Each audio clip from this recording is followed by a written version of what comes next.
Olá, pessoal! Hoje à noite, nós caminhamos juntos até um tempo em que o som das conversas e dos passos ecoava em praças de pedra, sob o sol quente que fazia o ar vibrar como se fosse um véu trêmulo, e onde não eram apenas sacos de farinha, barris de vinho ou pedaços de carne que mudavam de dono, mas vidas inteiras. Você sente o calor subindo das lajes, a poeira que se ergue dos cascos dos animais e se mistura ao cheiro agridoce de frutas maduras e suor humano, enquanto percebe que ali, em meio às bancadas improvisadas e barracas coloridas, algo muito mais pesado que qualquer mercadoria estava sendo negociado. É uma cena que, se você tivesse que atravessar na vida real, provavelmente não sobreviveria intacto, não pelo perigo físico, mas pela carga insuportável de testemunhar o quanto a dignidade humana já foi tratada como simples moeda. Então, antes de se sentir confortável, reserve um momento para curtir o vídeo e se inscrever, mas somente se você realmente gostar do que eu faço aqui. E me conte aí nos comentários de onde você está assistindo e que horas são por aí. Agora, diminua as luzes, talvez ligue um ventilador para criar aquele zumbido suave de fundo e vamos começar a jornada desta noite juntos. O calor da manhã vai cedendo espaço a um murmúrio crescente. Você está ali, entre figuras que se movem devagar, como se o peso da rotina tivesse ensinado a cada um o ritmo lento da sobrevivência. Ao longe, o tilintar de moedas se mistura ao som metálico de uma balança sendo ajustada. É curioso pensar que, para alguns comerciantes, o ouro não era apenas uma medida de riqueza, mas também de carne humana, e não é metáfora. Nas colônias onde o comércio de pessoas florescia, havia dias específicos em que os mercados fervilhavam, não de especiarias ou tecidos raros, mas de seres humanos dispostos em fileiras, aguardando compradores. O ouro tinha um papel quase hipnótico nesse cenário. Em certas cidades portuárias, havia registros de que alguns lances eram dados em pequenas pepitas, cuidadosamente pesadas diante do vendedor, como se estivessem avaliando um lote de café. Historiadores ainda discutem se a expressão vendido a peso de ouro nasceu exatamente dessas práticas, mas o que ninguém contesta é que o fascínio pelo metal precioso se misturava ao cálculo frio do lucro. Você observa os pregões sendo entoados em voz alta, quase como cânticos de feira. A idade, a força, a resistência ao trabalho sob sol e chuva, cada detalhe anunciado como atributo de um produto. A cena é perturbadoramente organizada. Homens com chapéus largos e roupas de linho desbotado circulam com o ar de quem conhece o valor de cada músculo, enquanto alguns compradores, mais discretos, anotam mentalmente os possíveis lances. A praça tem um cheiro inconfundível, mistura de suor, sal do mar trazido pelo vento e o aroma distante de carnes assando em espetos improvisados.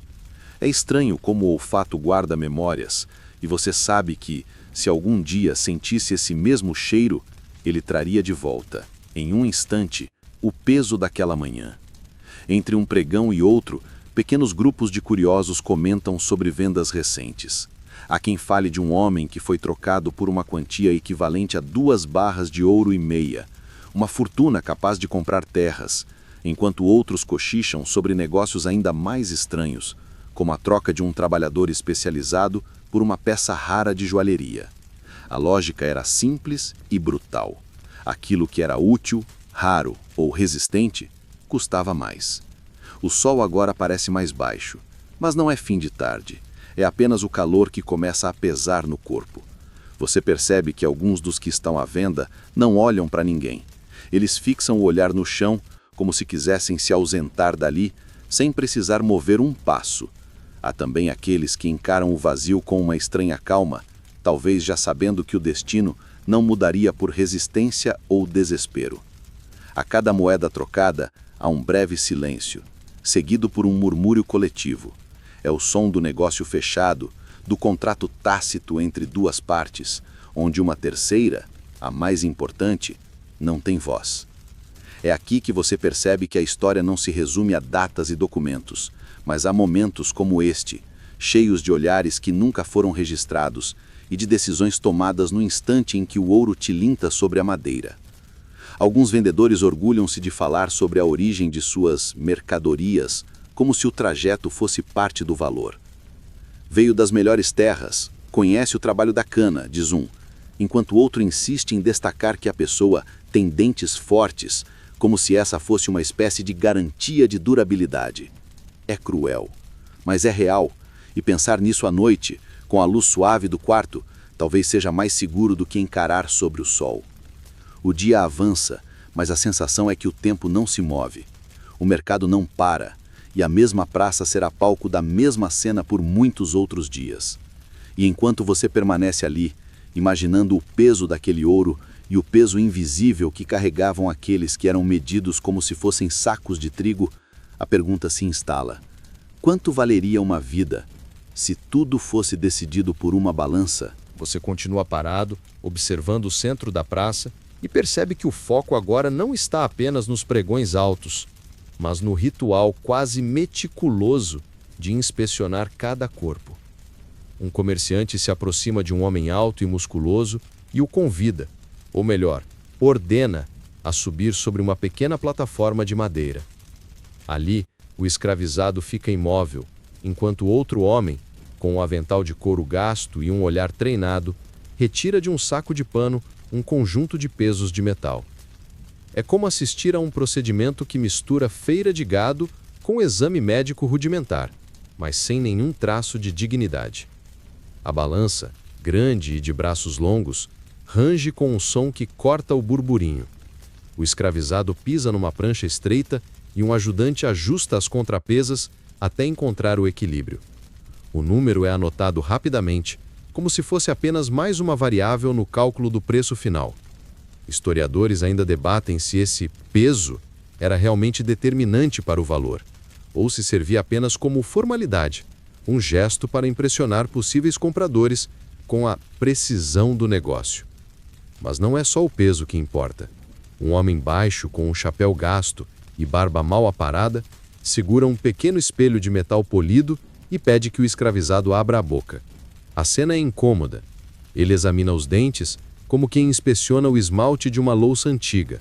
O brilho, a ausência de cáries e o alinhamento servem como garantia de saúde e força para mastigar a comida pesada e, claro, para trabalhar sem desfalecer.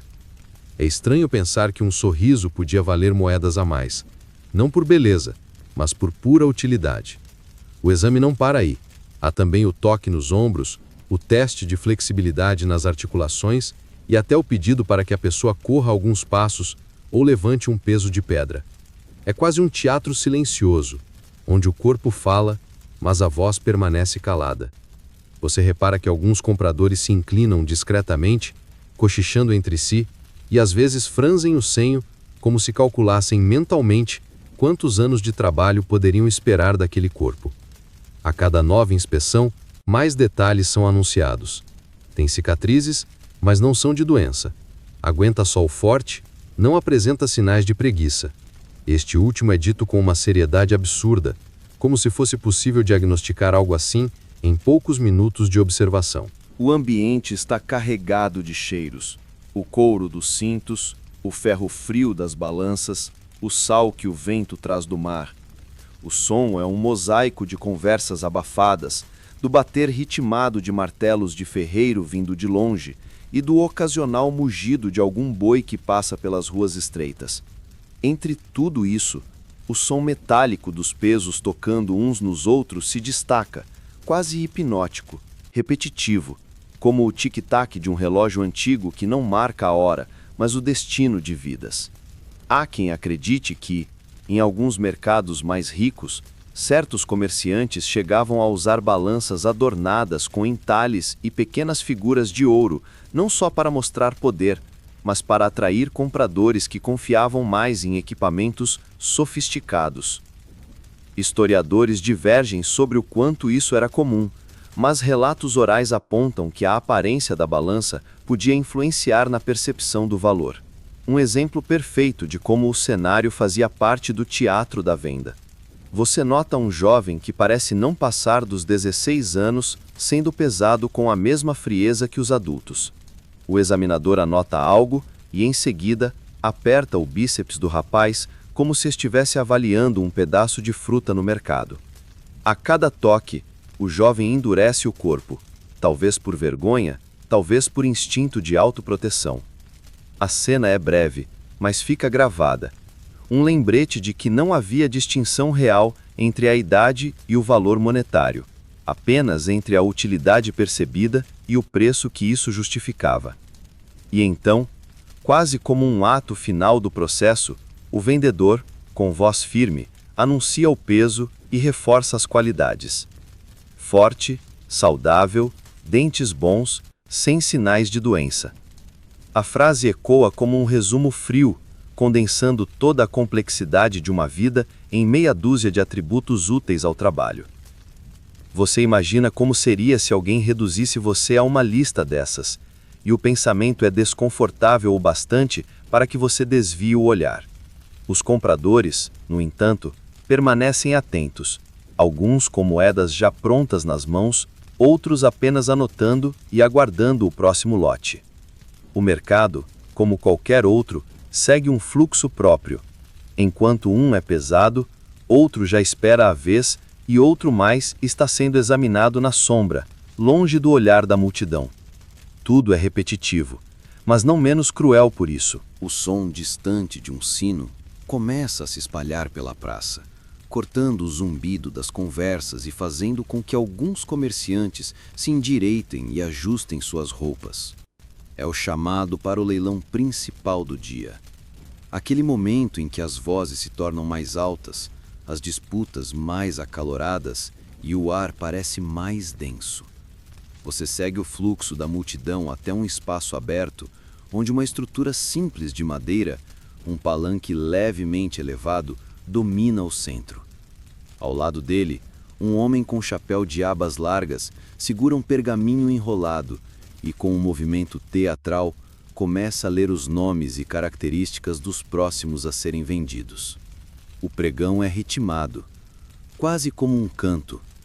Cada palavra é projetada para alcançar o fundo da multidão, carregada de uma cadência treinada ao longo dos anos. Homem de 25 anos, braços fortes, conhece o trabalho da lavoura, resistente à febre da estação. Você percebe que há uma espécie de orgulho na voz do leiloeiro, como se ele estivesse anunciando uma joia rara e não uma vida humana. Historiadores ainda discutem se esse estilo de entonação era aprendido formalmente ou simplesmente herdado da prática constante. Mas é inegável que cada pregão tinha seu próprio estilo, alguns mais rápidos, outros mais pausados, dependendo da estratégia para extrair lances mais altos. A cada anúncio, o som das ofertas explode em diferentes pontos da plateia. Homens levantam a mão, outros apenas murmuram valores para assistentes que correm com anotações, garantindo que ninguém perca sua vez de participar. O ouro tilinta, às vezes em moedas, às vezes prometido em notas de crédito assinadas por comerciantes locais. O curioso é que, entre os lances, sempre há pausas sutis, como se todos esperassem alguém mais ousado aumentar o valor, criando aquele suspense que torna o leilão quase um espetáculo. Ao fundo, um pequeno grupo toca tambores de forma lenta e ritmada. Alguns dizem que isso ajudava a manter a atenção do público e a dar um ar cerimonial ao evento. Outros afirmam que era apenas tradição herdada de feiras mais antigas, onde música e comércio se misturavam. De qualquer forma, o som grave e repetitivo dos tambores faz com que cada lance pareça ainda mais definitivo, como se marcasse o compasso de um destino que está prestes a ser selado. No meio da plateia, você vê uma mulher bem vestida, com um vestido de seda clara e um leque delicado abanando-se com elegância. Ela está ali não como espectadora, mas como compradora. Os murmúrios ao redor indicam que ela é conhecida por adquirir trabalhadores especializados para sua propriedade. Sua presença reforça algo que às vezes passa despercebido. Não eram apenas homens que comandavam essas negociações.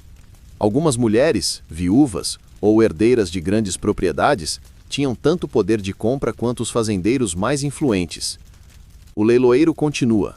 Mulher de 30 anos, costureira habilidosa, sabe bordar à mão, apta para serviço doméstico. O preço inicial é menor do que o do homem anterior, mas sobe rápido quando a compradora levanta o leque em sinal de interesse.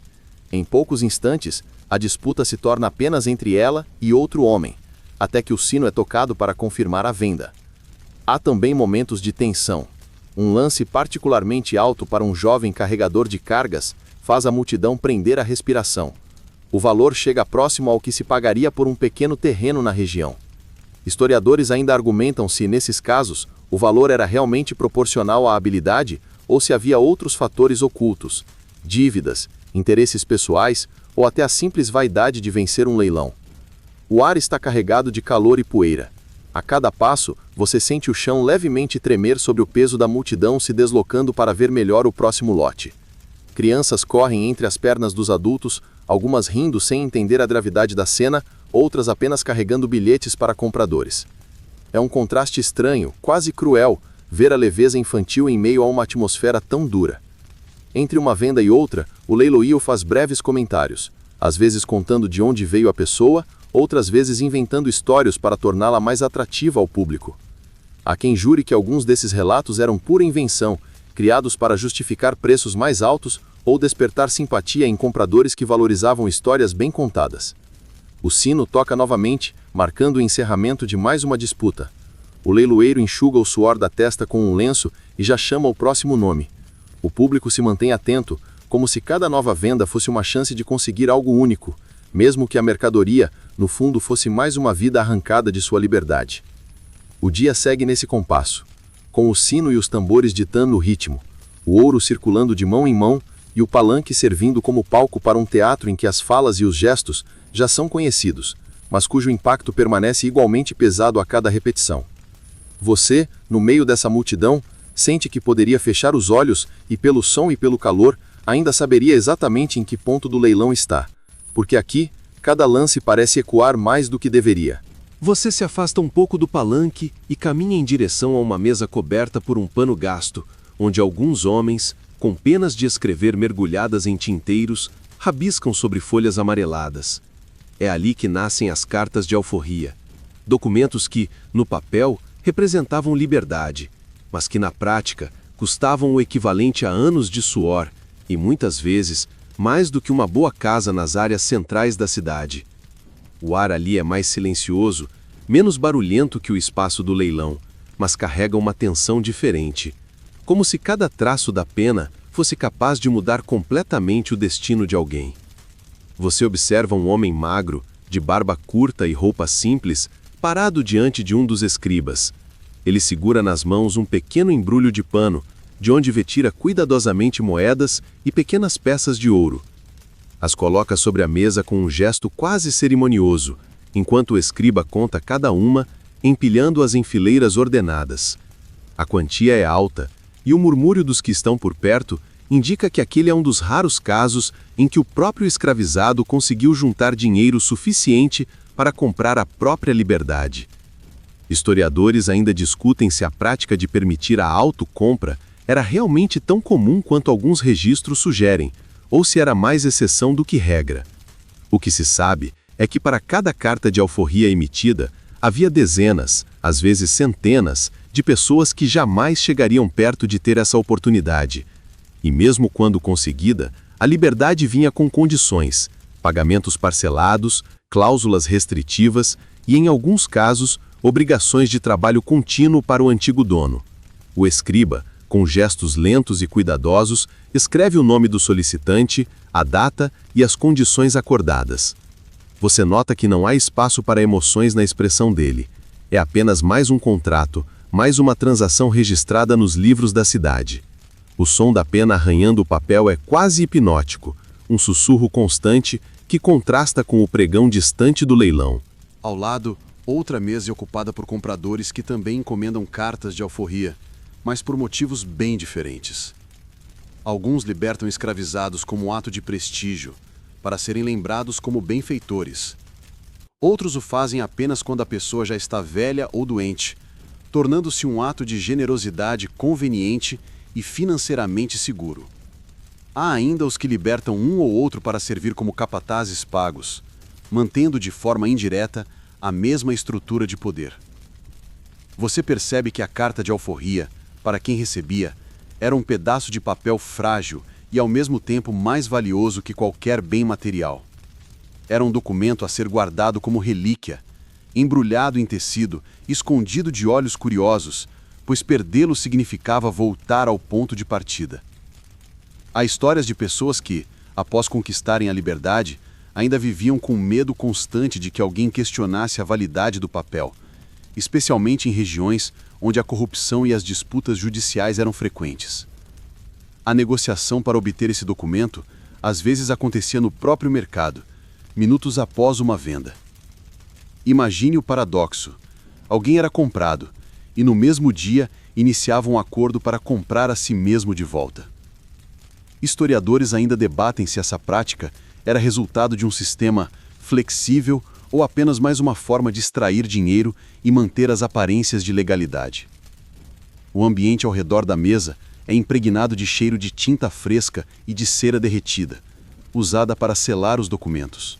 Os selos com brasões gravados são pressionados sobre o papel ainda úmido, criando uma marca de autoridade que todos reconhecem. Você quase sente o relevo sobre os dedos, imaginando a mistura de alívio e ansiedade que deveria acompanhar cada selo estampado. Enquanto o escriba termina o documento do homem magro, um assistente enrola a carta com cuidado e amarra com um pedaço de cordão vermelho. O destinatário segura o rolo como se fosse algo frágil demais para o mundo lá fora, e se afasta com passos lentos, como se quisesse prolongar aquele momento antes que a realidade o alcançasse. E ainda assim, para cada cena dessa, há de dezenas de outros que observam à distância, sabendo que não terão o mesmo destino. Eles permanecem ali, encostados nas paredes ou sentados no chão, enquanto o pregão volta a ecoar, lembrando a todos que, naquele espaço, o valor de uma vida ainda estava atrelado a números e acordos selados por mãos que nunca souberam o peso de viver sobre um preço. O contraste entre o barulho do mercado e o silêncio das mesas de alforria cria uma sensação estranha. É como se, em poucos metros, houvesse dois mundos distintos, um onde a liberdade era disputada a cada lance e outro onde ela era comprada em silêncio, medida em moedas e escrita em caligrafia cuidadosa. No fim, ambos dependiam do mesmo ouro, da mesma lógica de que tudo, até o ar que alguém expirava, podia ter um preço definido. Você permanece na praça, mas seu olhar é atraído por um grupo de homens que conversam em voz baixa, um pouco afastados do palanque principal.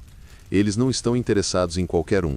Seus olhares são seletivos, quase calculistas. Estão à procura de trabalhadores com ofícios específicos, e logo fica claro que, nesse mercado, o valor de um corpo não era medido apenas pela força bruta, mas também pela habilidade das mãos e o conhecimento que elas carregavam. Um ferreiro, por exemplo, podia valer mais que 2 ou 3 trabalhadores rurais. A lógica era simples. Enquanto um camponês poderia ser substituído com relativa facilidade, um artesão qualificado representava anos de prática e, portanto, lucro garantido. Historiadores ainda discutem se essa valorização do ofício chegou a criar uma hierarquia interna entre escravizados, mas registros de inventários e testamentos mostram claramente que havia diferenciação no valor de compra. Você vê um desses compradores se aproximar de um homem de estatura média, braços robustos e mãos marcadas por calos e pequenas queimaduras. O examinador pede que ele mostre como segura um martelo e observa o movimento dos punhos, a firmeza no golpe. É quase como uma entrevista de trabalho grotesca, só que o candidato não tem escolha nem voz. A cada demonstração, o comprador acena discretamente, satisfeito com o que vê. Há também os carpinteiros, marceneiros e pedreiros, disputados por aqueles que queriam construir ou ampliar propriedades.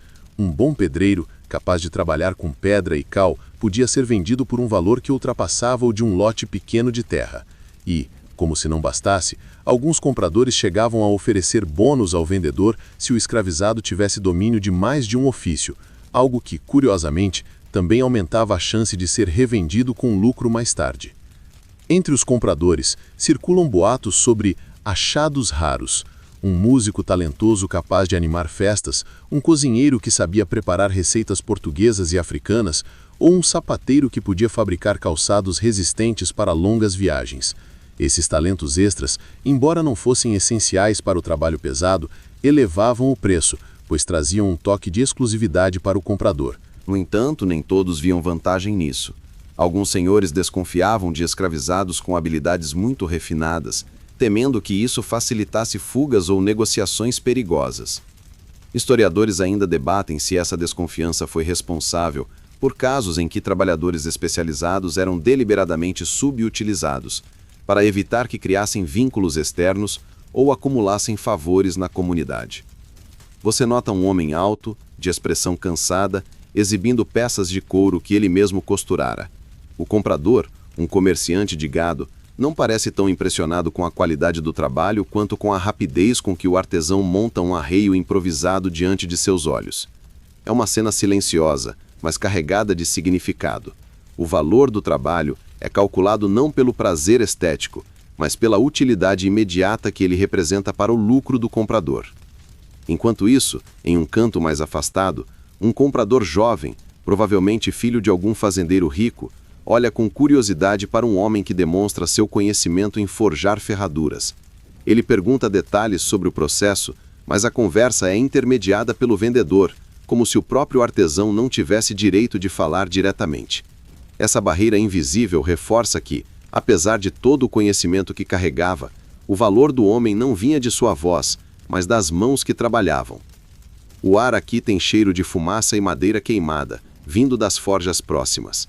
Entre marteladas e cortes de serra, a negociação segue como se fosse um mercado de ferramentas vivas, cada pessoa avaliada como um investimento a longo prazo.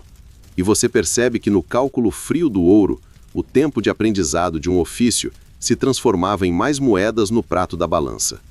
Alguns vendedores, cientes dessa valorização, tentavam treinar seus escravizados antes da venda, ensinando funções básicas que pudessem impressionar compradores. Era comum, por exemplo, que um trabalhador rural fosse instruído a usar ferramentas de carpintaria apenas para parecer mais versátil.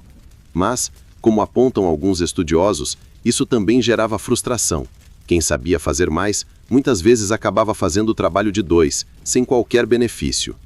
A movimentação ao redor dos compradores especializados é menos ruidosa que no leilão principal, mas não menos intensa.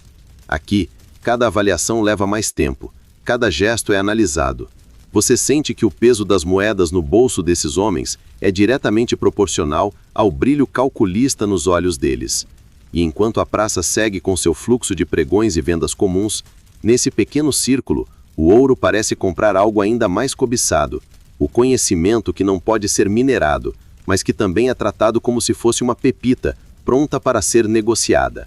Você segue observando e percebe um movimento mais lento na lateral da praça, onde um grupo de pessoas é conduzido para fora do burburinho principal.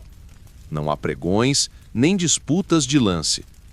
É um deslocamento silencioso, quase cerimonioso, que leva todos em direção a uma rua de paralelepípedos gastos.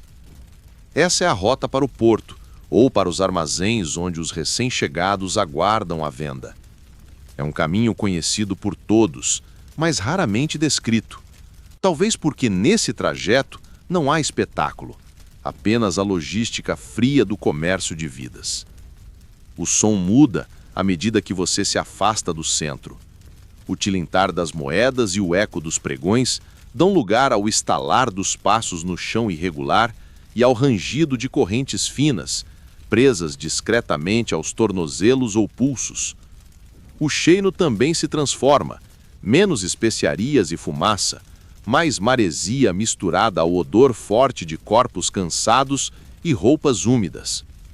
Historiadores ainda discutem se essa caminhada até o porto era propositalmente lenta para dar tempo de observadores se aproximarem e talvez fazer ofertas de última hora, ou se era apenas resultado da cautela para não perder ninguém pelo caminho. Você vê que os condutores não falam muito.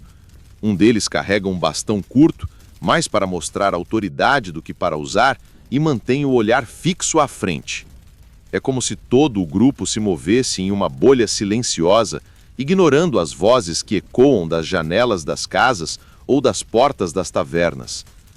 De vez em quando, algum curioso se aproxima, faz uma pergunta rápida e recebe uma resposta igualmente breve, confirmando de onde veio o grupo e qual será o destino. O porto não está longe, mas a caminhada parece longa. Talvez seja a lentidão dos passos ou o peso invisível que cada um carrega. As pedras do chão estão gastas, marcadas pelo tempo e por incontáveis outras passagens iguais a essa. Você imagina que, se fosse possível ouvir as vozes do passado, essa rua estaria cheia de murmúrios e suspiros de gente que nunca mais voltaria a percorrê-la livremente. Em certos pontos, o caminho se estreita e obriga todos a andar quase em fila. É nesse momento que você percebe como cada pessoa mantém uma distância precisa da outra, nem muito próxima para tropeçar, nem muito distante para sugerir fuga. A disciplina não é espontânea, é resultado de meses ou anos de vigilância e repetição. E mesmo assim, há olhares rápidos para os lados, como se a cada esquina houvesse uma remota chance de desaparecimento repentino, uma fuga impossível. Ao longe, o som das gaivotas anuncia a proximidade do mar. O ar fica mais fresco, mas também mais salgado. Alguns barcos menores balançam no cais, enquanto navios maiores, ancorados, esperam sua carga viva. O porto é um lugar de contrastes. Homens descarregam barris de vinho e fardos de algodão ao lado de grupos que, em breve, serão leiloados. Tudo é parte de um mesmo comércio, indiferente ao tipo de mercadoria. Um funcionário da coroa, com um livro de registros debaixo do braço, aguarda no fim da rua. Ele anota a chegada, confere o número de pessoas e risca nomes ou sinais identificadores em uma lista. Historiadores ainda debatem se esse controle era mais para fins fiscais, garantindo o imposto da coroa, ou para evitar que alguém sumisse do inventário antes da venda oficial. O certo é que nada entrava ou saía dali sem passar por essa verificação.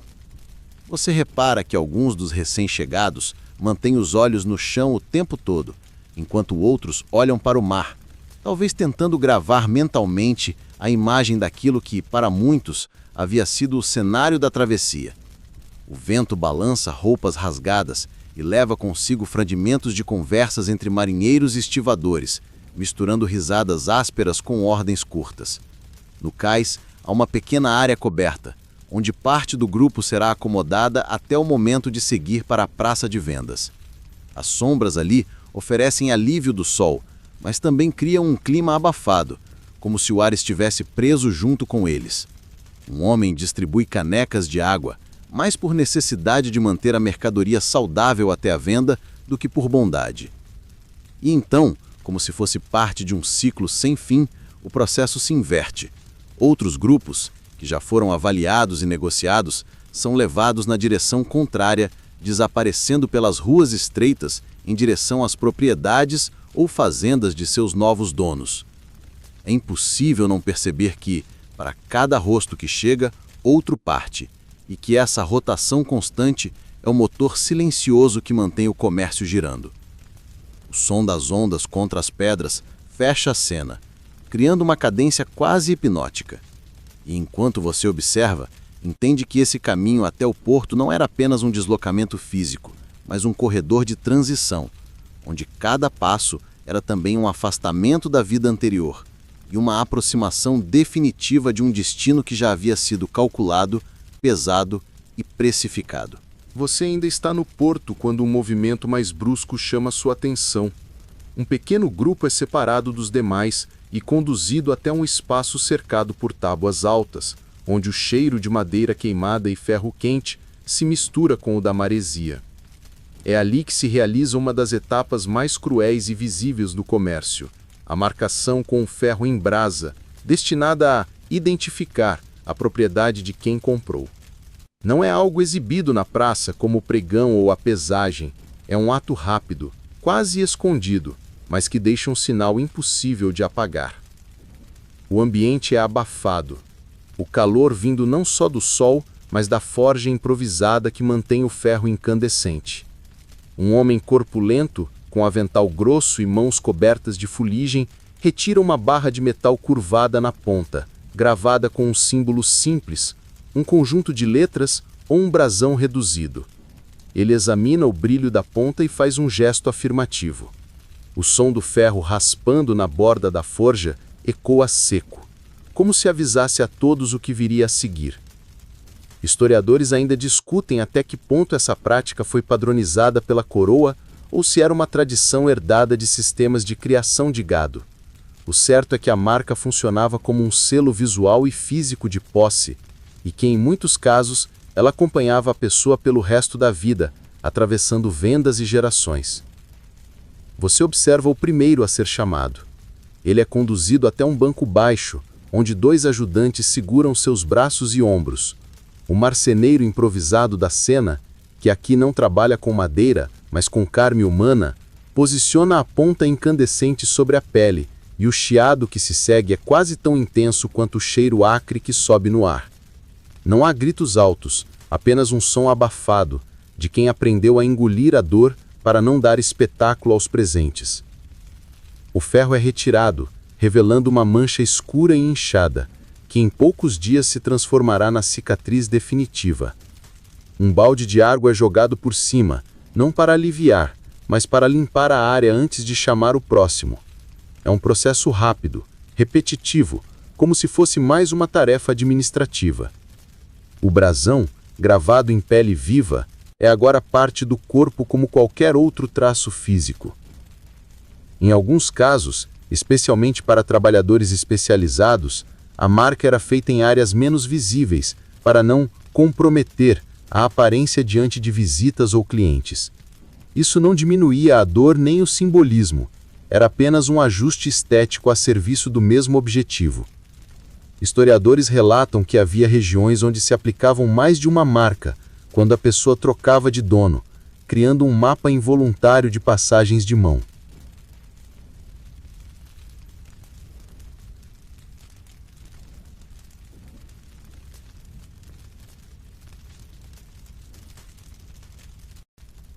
Enquanto a fila avança, você repara que alguns mantêm o olhar fixo em um ponto qualquer, como se quisessem se desligar do momento. Outros fecham os olhos e respiram fundo, talvez tentando controlar o próprio corpo para não tremer. É impossível não pensar em como esse gesto, rápido para quem aplica, se tornava um marco literal na vida de quem recebia. Ao lado, um homem de terno claro e chapéu bem alinhado assiste a tudo com um ar satisfeito. Ele confere no livro de registros que seu símbolo foi aplicado corretamente. O ferro, agora mais frio, volta para a forja, e outro, com uma letra diferente, é colocado no fogo, esperando o próximo nome da lista. O cheiro se espalha pelo ar, carregando consigo algo de metálico e adocicado que se mistura ao sal do mar. Você sente que, se fechasse os olhos, poderia confundir o som e o cheiro com o trabalho de uma oficina, até lembrar do que realmente está acontecendo ali. Alguns estudiosos defendem que o uso do ferro em brasa servia também como um aviso visual para desencorajar fugas, já que a marca denunciava imediatamente quem era ou havia sido propriedade de alguém. Outros argumentam que, no fim das contas, o controle se mantinha mais pela vigilância constante e pela rede de informantes do que pelo sinal gravado. Mas todos concordam que a marcação era uma forma de transformar um ser humano em algo catalogável, como se fosse parte de um estoque. Quando o último da fila é liberado, o homem do avental apaga o fogo lentamente, cobrindo as brasas com areia. O silêncio que fica é estranho, quase pesado. O grupo, agora marcado, é conduzido de volta para o armazém, e a vida segue no porto como se nada tivesse acontecido. Os marinheiros continuam descarregando barris, o som das cordas sendo puxadas enche o ar e o mercado, a poucas ruas dali, ainda ecoa com o pregão animado. Você percebe que, mesmo nos lugares onde o comércio é mais barulhento e visível, existe um lado subterrâneo, feito de atos rápidos e silenciosos, mas que deixam cicatrizes muito mais duradouras do que qualquer contrato assinado ou moeda trocada. Você retorna para a praça e percebe que a agitação não diminuiu. Agora, no entanto, os olhares estão voltados para um grupo de compradores que se destaca entre os demais. Homens e mulheres com roupas caras, chapéus de abas largas, vestidos de seda e botas engraxadas. Eles se movem como se fossem donos do espaço, examinando as pessoas à venda com a mesma calma calculada que alguém teria ao escolher um cavalo de corrida ou uma peça rara de mobiliário. São os compradores endinheirados, aqueles cuja presença no leilão transforma qualquer pregão em uma disputa acirrada. A primeira coisa que chama a atenção é o modo como eles interagem com os vendedores. Não há pressa. Cada palavra é medida, cada gesto carregado de autoridade silenciosa. O dinheiro, ou melhor, o ouro, lhes dá poder para esperar, avaliar e, se necessário, manipular o andamento do leilão. Historiadores ainda discutem se esses compradores influenciavam deliberadamente os preços para afastar concorrentes ou se simplesmente sabiam que sua reputação bastava para intimidar qualquer competidor menos rico. Você observa um fazendeiro corpulento, com colete de veludo e um anel pesado no dedo, se aproximar de um homem jovem, de postura ereta e braços definidos. O comprador não o toca de imediato. Primeiro, conversa longamente com o vendedor, gesticulando em direção ao escravizado como se estivesse discutindo detalhes técnicos de um equipamento caro. Só depois, ele se aproxima, pede que o rapaz dê alguns passos, vire de lado e até levante uma caixa pesada para testar a força. É um exame minucioso, mas sem pressa. Afinal, ele pode pagar por isso. Do outro lado, uma mulher mais velha, com um vestido bordado e colar de pérolas, segura um leque que abre e fecha de forma ritmada. Ela está interessada em uma jovem costureira. A conversa é sussurrada, mas dá para perceber que a compradora está mais preocupada com o talento para bordar vestidos finos do que com a resistência física. É um tipo diferente de investimento. Não para a lavoura, mas para reforçar o prestígio da casa e impressionar visitas. Em alguns casos, esses compradores agem quase como colecionadores. Há quem busque apenas pessoas com determinada habilidade ou aparência específica, construindo verdadeiros catálogos humanos para atender às necessidades de sua propriedade ou satisfazer caprichos. E, como alguns historiadores apontam, isso criava microtendências no mercado. Se um comprador influente decidia que queria trabalhadores altos e fortes, de repente todos começavam a valorizar essas características, inflacionando os preços. Você nota que a presença desses compradores muda o clima ao redor. Os vendedores se tornam mais formais, os assistentes correm para oferecer água ou sombra, e até o leiloeiro ajusta o tom de voz, tentando destacar atributos que agradem aquele público específico. É como se, por alguns minutos, todo o mercado girasse em torno dessas figuras, ignorando os demais lances em andamento. Os compradores endinheirados também têm seus próprios caprichos. Alguns exigem que a negociação inclua roupas novas para o escravizado, outros pedem garantias de que a pessoa não tem histórico de doença. Há até quem solicite que o trabalhador seja entregue já treinado para determinada função, o que envolve semanas ou meses adicionais sob supervisão do vendedor antes de assumir a nova propriedade. No meio dessa movimentação, você percebe que o poder do ouro vai além do simples ato de compra. Ele molda o mercado, dita tendências e até redefine o destino de quem está à venda. Alguém que, num leilão comum, seria comprado rapidamente para trabalho pesado, pode acabar sendo levado para tarefas domésticas, artesanais ou mesmo para acompanhar crianças, simplesmente porque um comprador rico decidiu que gostou da postura ou do olhar da pessoa. Ainda assim, o ouro não garante humanidade no tratamento. Muitos desses compradores, apesar da aparência refinada, mantêm a mesma lógica impessoal dos comerciantes mais rudes. Para eles, cada compra é um investimento calculado, e qualquer traço de compaixão é diluído pelo valor que esperam extrair em trabalho ou prestígio social. Enquanto o pregão continua, um rumor se espalha. Um comerciante muito rico, vindo de outra cidade, está disposto a pagar um valor recorde por um ferreiro. A notícia provoca um burburinho imediato. Os vendedores começam a cochichar, alguns compradores se aproximam e a expectativa cresce. É nesses momentos que o mercado parece um palco e todos aguardam para ver o próximo ato, mesmo sabendo que o final será sempre o mesmo. Ouro trocando de mãos e vidas sendo transportadas para destinos já traçados. Você repara que, entre os lotes anunciados no pregão, há um silêncio ligeiramente mais pesado quando o leiloeiro chama um grupo pequeno, 3 crianças. Elas não têm mais de 10 anos, e o fato de estarem ali não parece chocar ninguém, embora provoque um desconforto discreto, sentido apenas na forma como alguns compradores desviam os olhos por um instante. Ainda assim, a venda segue como qualquer outra, e esse é um dos aspectos mais cruéis desse comércio: a naturalização da presença de crianças no pregão. As 3 estão descalças, com roupas simples e já gastas. O vendedor, um homem de voz alta e sorriso calculado, anuncia que são fortes para a idade e acostumadas ao trabalho leve. É uma descrição que, para o mercado, soa como promessa de investimento duradouro. Quanto mais jovem, mais anos de trabalho o comprador pode esperar. Historiadores ainda discutem se a venda de crianças era mais frequente como parte de famílias inteiras ou se elas eram destacadas de forma isolada, mas documentos mostram inúmeros casos de separações repentinas, feitas por puro cálculo financeiro. Ao lado, uma mulher com vestido escuro e chapéu ornado com penas observa atentamente. Ela se inclina para o assistente e pergunta se as crianças são da mesma família. E a resposta é um encolher de ombros. Ninguém parece considerar isso um detalhe importante. A compra não leva em conta vínculos afetivos. Interessa apenas a utilidade prática. Em alguns casos, como apontam certos registros, irmãos eram vendidos para compradores diferentes no mesmo dia, sem que houvesse qualquer possibilidade de reencontro.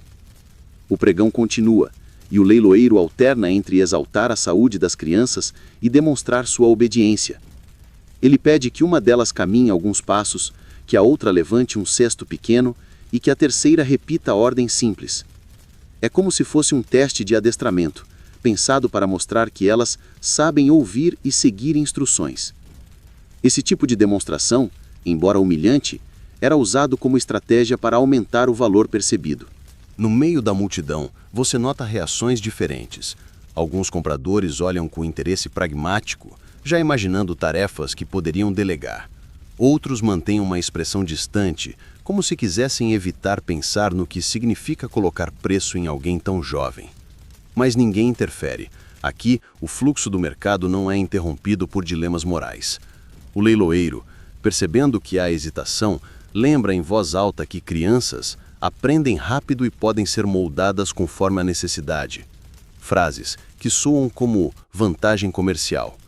Ele sabe que quanto mais maleável parecer o futuro daquele pequeno grupo, mais fácil será encontrar quem pague o valor pedido. Historiadores ainda argumentam se essa visão de maleabilidade foi herdada de práticas europeias ou se desenvolveu localmente como adaptação às condições do trabalho nas colônias. Um homem com botas de couro e colete de lã levanta a mão, fazendo a primeira oferta. Outro, mais jovem e impaciente, aumenta o valor. Em poucos minutos, a disputa envolve 3 compradores, e a tensão cresce até que o sino toca, encerrando a venda. Os nomes, ou descrições, já que muitas vezes não se usava nome próprio, são anotados no livro, e o grupo é retirado da plataforma rapidamente, desaparecendo entre a multidão. Para quem está de fora, a cena é rápida, quase trivial, mas para quem presta atenção, fica claro que a venda de crianças carrega uma camada extra de crueldade. Não é apenas a separação física de famílias, é a imposição de um destino moldado desde cedo, sem qualquer chance de escolha. Quando o pregão retoma seu ritmo habitual, você percebe que alguns compradores conversam sobre a vantagem de adquirir crianças, menor custo inicial, maior tempo de retorno e menos risco de resistência ou fuga. É um raciocínio que, embora lógico para o comércio, revela o quão profundamente desumanizante era a lógica que sustentava aquele mercado. Ao fundo, um vendedor mais velho comenta que, certa vez, um comprador pagou mais por uma criança do que por um adulto, simplesmente porque ela lembrava a sobrinha dele e, ao mesmo tempo, poderia trabalhar por décadas. Esse tipo de comentário, meio cínico, circula como se fosse anedota, reforçando o quanto a objetificação já estava enraizada. E assim, o mercado segue, alternando lotes de adultos e crianças, misturando utilidade e capricho, sempre com o ouro como medida final. Você percebe que aqui, a idade não é um limite, mas apenas mais um fator na tabela de preços, e que o pregão, com sua cadência entorpecente, é capaz de transformar até a infância em mercadoria. Você se aproxima de uma área onde o clima parece um pouco diferente do restante da praça. Ali, em vez de pregões apressados e disputas ruidosas, há um processo mais meticuloso, quase cerimonial, que lembra a inspeção de um animal de raça cara. É o momento em que se verifica a garantia da saúde do escravizado, uma espécie de exame pré-compra que, para os compradores, significa reduzir o risco de adquirir alguém que não resistirá ao trabalho. 2 homens, vestidos com aventais claros e chapéus de aba curta, são apresentados como médicos. Aparentemente, um deles realmente estudou medicina em Lisboa, enquanto o outro é conhecido mais por seu talento para vender tônicos milagrosos do que por qualquer diploma. Historiadores ainda discutem se, nesses mercados, a presença de profissionais formados era regra ou exceção, mas todos concordam que charlatões também circulavam livremente, oferecendo diagnósticos rápidos e muitas vezes convenientes para o vendedor. O primeiro paciente da fila é um homem magro, mas de postura firme. Um dos médicos pede que ele abra a boca e examina cuidadosamente os dentes, usando um pequeno espelho de metal polido para refletir a luz. O brilho dos dentes, a ausência de manchas ou cáries e o alinhamento são elogiados em voz alta, como se estivessem descrevendo um cavalo saudável.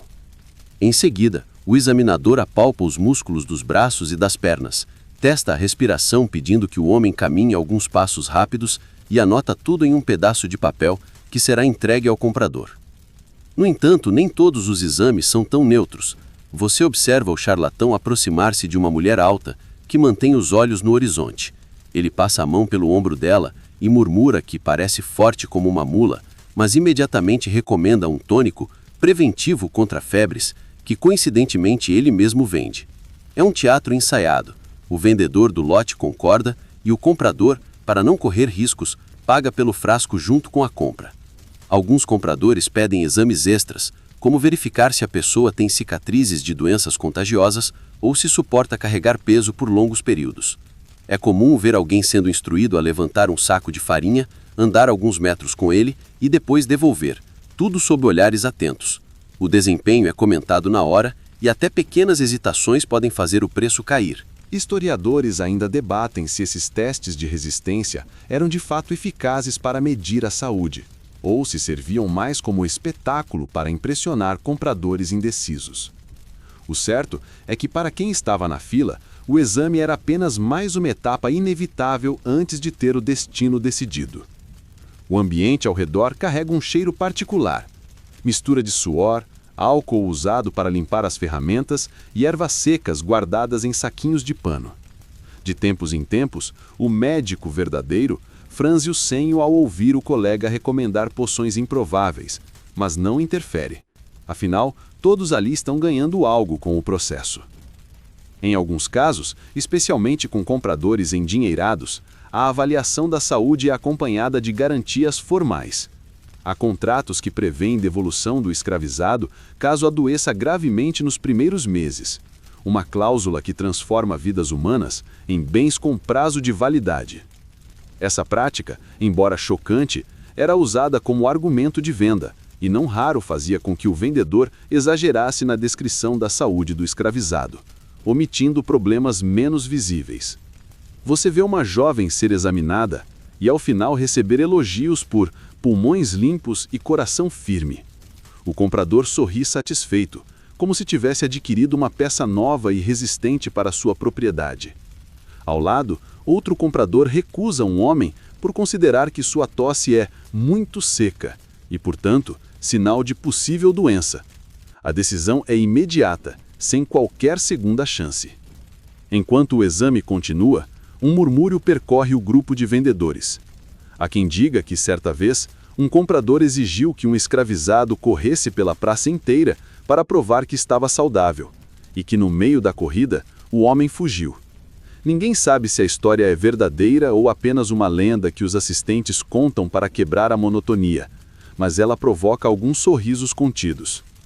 Quando o último exame termina, os compradores recolhem os laudos e se afastam para negociar valores finais.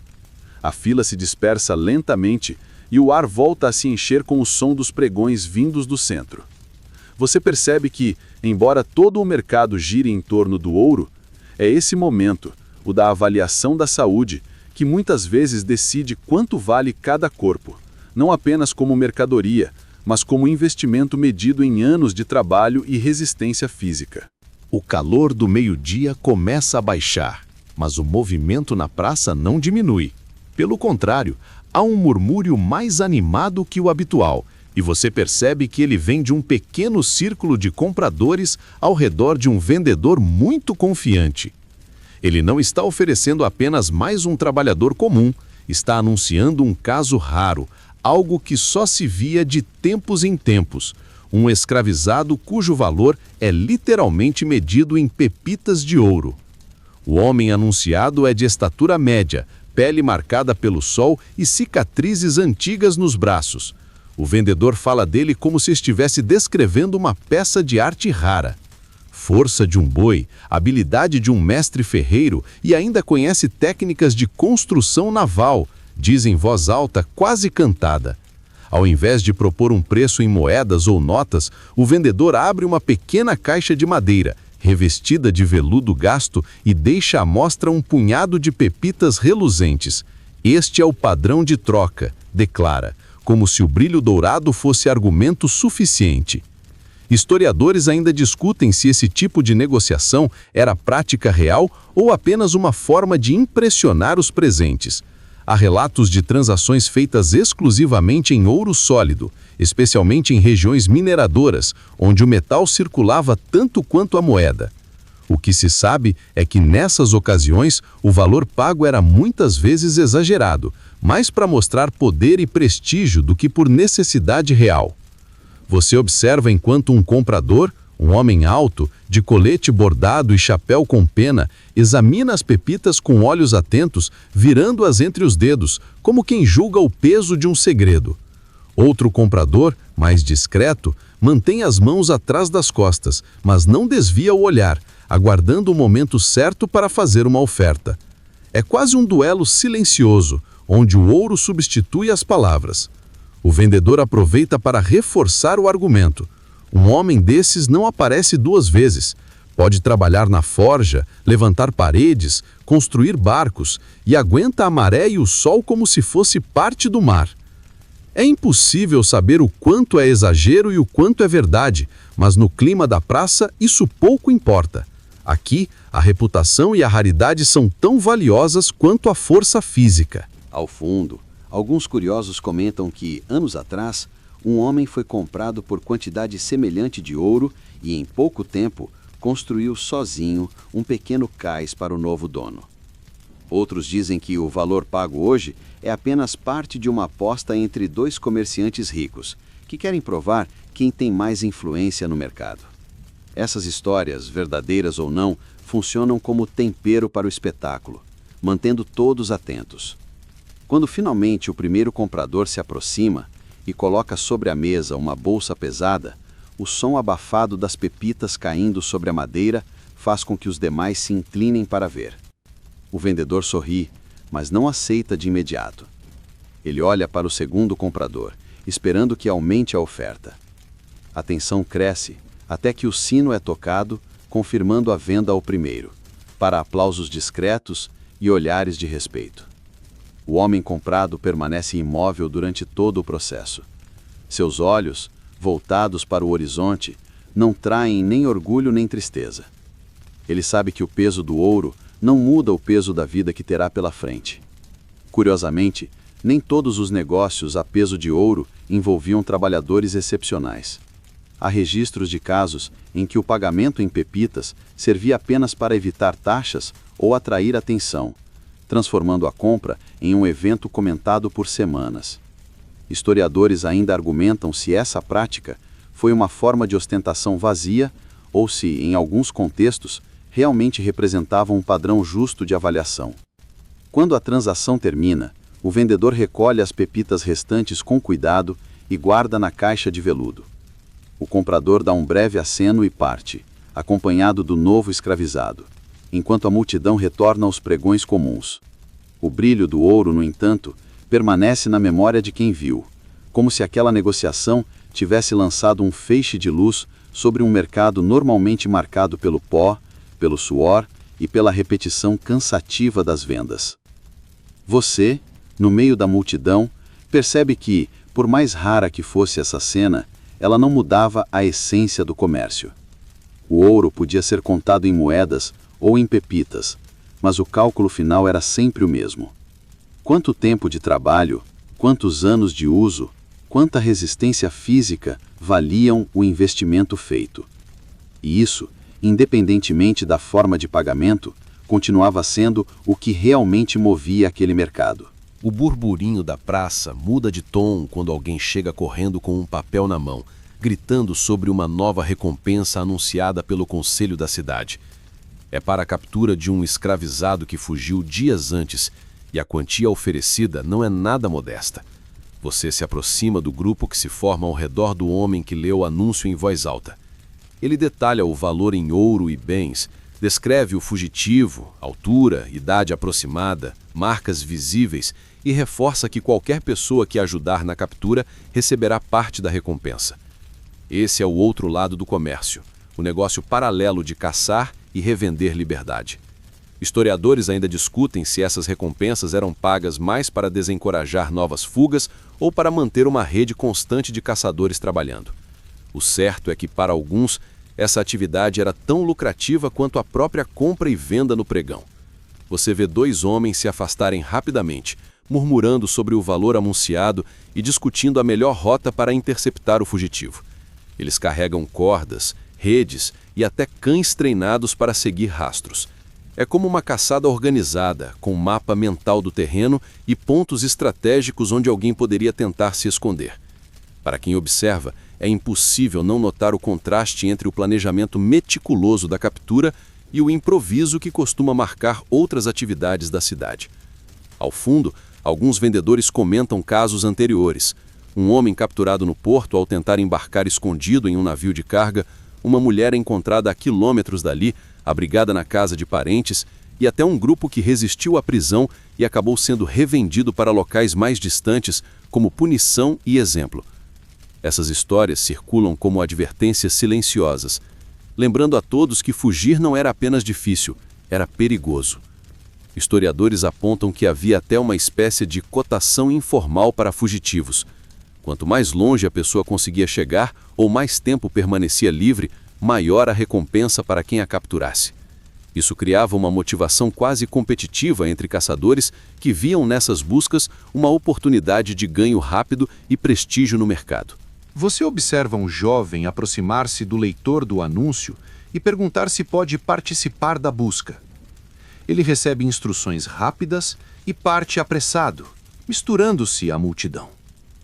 É impressionante como a promessa de ouro pode transformar rostos comuns em caçadores improvisados, movidos por ambição ou pela simples curiosidade de participar de algo comentado por toda a cidade. Enquanto isso, no pregão, alguns compradores trocam olhares e risadas baixas, como se a notícia da fuga fosse apenas mais um detalhe do cotidiano. Para eles, cada fugitivo recapturado significa mais um corpo de volta à circulação, pronto para ser vendido novamente e, em alguns casos, até por um valor maior, já que se alegava que sobreviveu à fuga e, portanto, é resistente.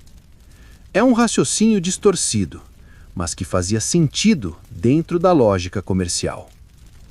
Você percebe que existe também um lado mais discreto dessa prática. Compradores que, secretamente, pagavam por capturas para ajustar contas pessoais. Às vezes, não se tratava de recuperar alguém valioso, mas de provar que ninguém podia desafiar sua autoridade sem sofrer as consequências. Esses casos raramente eram anunciados publicamente, mas boatos sobre eles circulavam, alimentando o medo. Ao final do dia, um pequeno grupo retorna com um homem amarrado pelas mãos. Ele está coberto de poeira, respira com dificuldade e mantém o olhar fixo no chão. Não há celebração pública, mas o murmúrio entre os presentes indica que todos sabem quem ele é. O captor recebe a recompensa, algumas moedas de ouro e um saco de grãos, e entrega o homem a um funcionário da coroa, que registra a captura e ordena que ele seja levado ao armazém até o próximo leilão. O ciclo se fecha: a fuga, a caçada, a captura e a revenda. Você entende que nesse mercado, a liberdade não era apenas retirada uma vez. Ela podia ser arrancada de novo e de novo, sempre que alguém ousasse escapar. E para os que participavam dessas caçadas, cada tentativa frustrada era mais uma prova de que, no fim, o ouro pesava mais que qualquer sonho de liberdade. No final da tarde, quando o sol começa a tingir de dourado as fachadas das casas e a sombra das tendas se alonga pelo chão irregular da praça, você percebe um movimento discreto nos becos laterais. Não é o barulho de pregões nem o tilintar de moedas que chama a atenção, mas um murmúrio rápido, como se conversas fossem cortadas pela metade sempre que alguém estranho se aproxima. É o território dos pregões secretos, vendas feitas longe dos olhos das autoridades, onde o ouro circula sem pagar imposto e as regras da coroa são ignoradas com um sorriso e um aperto de mão. Esses mercados paralelos não acontecem à vista de todos. São organizados por comerciantes que conhecem os cantos menos vigiados da cidade, usando armazéns abandonados, porões de tavernas e até galpões de pescadores no porto. Historiadores ainda discutem até que ponto a coroa realmente desconhecia essas práticas, ou se, em alguns casos, simplesmente fazia vista grossa em troca de parte dos lucros.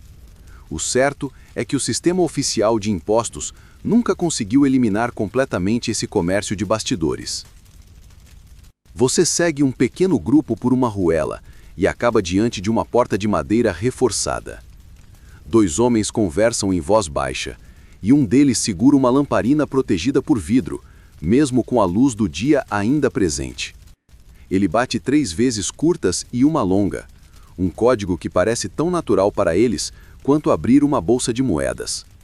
A porta se abre e revela um espaço iluminado por poucas velas, onde não há pregões em voz alta, mas negociações murmuradas, feitas com olhares e gestos sutis. Aqui não há leiloeiros. O comprador e o vendedor se encaram diretamente, e a transação é rápida. Um homem coloca sobre a mesa um punhado de pepitas de ouro. Recebe em troca um trabalhador que é levado para fora por uma porta dos fundos. Em outro canto, um grupo de 3 pessoas é avaliado sem qualquer formalidade. Não há pesagem, nem exame de saúde, apenas perguntas rápidas sobre habilidades e resistência física. O objetivo é fechar o negócio antes que qualquer curioso chegue perto demais. Muitas vezes, esses pregões secretos são usados para lidar com mercadorias de origem duvidosa, pessoas recém-fugidas de outras propriedades, prisioneiros que não passaram pelo registro oficial ou indivíduos que mudam de mãos para quitar dívidas de jogo e favores políticos. É um espaço onde a pressa vale mais que o protocolo, e onde o risco de ser denunciado é compensado pela ausência de taxas. Historiadores ainda debatem se o volume desse comércio paralelo era suficiente para afetar os preços no mercado oficial. Alguns sugerem que ele servia como válvula de escape. Compradores menos ricos vinham aqui em busca de preços menores, enquanto vendedores usavam o espaço para se livrar rapidamente de quem não interessava mais.